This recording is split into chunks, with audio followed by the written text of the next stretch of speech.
Tendrá lugar en la ciudad de Sydney, Australia.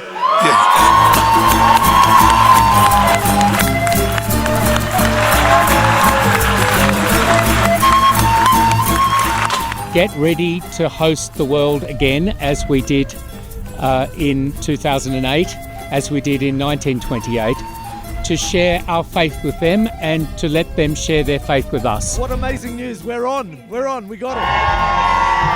Yeah, it's pretty amazing. It's been a long time coming. Oh, it's so exciting, so stoked. It's been a while since we've had a big Catholic conference, so this is just going to be incredible. How are you? Hi. I have to be honest, I couldn't eat too much. Like, I had the jittery in my stomach. I felt like I was about to play a sports game. It was, very nerve-wracking, but very excited. Super excited. It's been like an amazing week here in Quito to see what a Congress is about, and I just cannot wait. Mate, I'm excited. I'm sleep deprived. The Bulldogs just lost last night. First final in over 8 years. Whilst I might be sleep deprived, the Eucharist makes me joyful, and we're here at this final Mass, Quito, Ecuador, International Eucharistic Congress. The crowd's abuzz, it's amazing. It was very exciting. We've been trying for several years now, negotiating with the Vatican about our being a potential host, and at last it's come to fruit. Now the big job begins.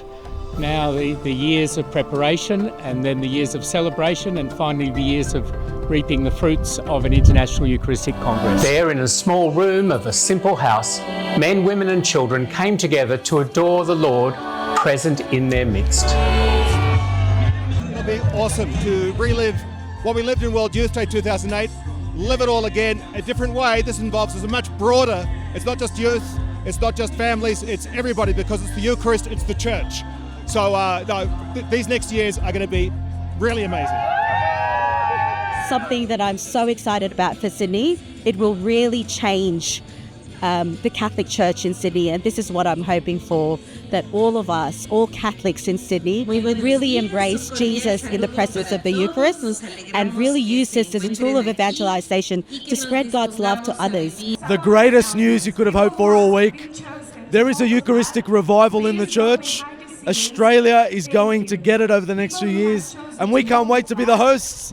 I think overall a greater reverence for the Eucharist.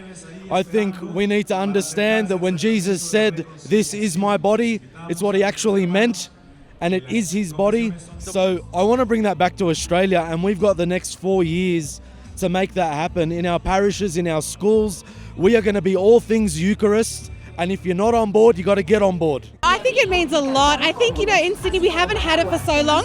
People probably don't even know what it is, but I think once we actually have it there and they see the energy it brings and the renewed kind of like focus on the Eucharist and how important that is to our faith and our universal church, I just think it'll be just have a phenomenal impact on our church in Sydney. Honestly, it will be a renewal of our faith. I know, some people are a little bit all over the shop with their faith, but it will be a renewal for everyone that comes along, especially young people. If we can get them in and at the Congress, it's going to be amazing. I think Sydney really needs to realise that we are in a time of revival.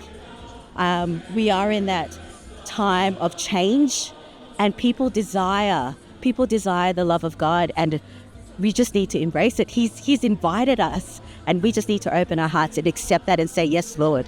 One of the greatest privileges that I get each and every day is to say those words that Jesus said, and to turn bread into the body, to turn wine into the blood.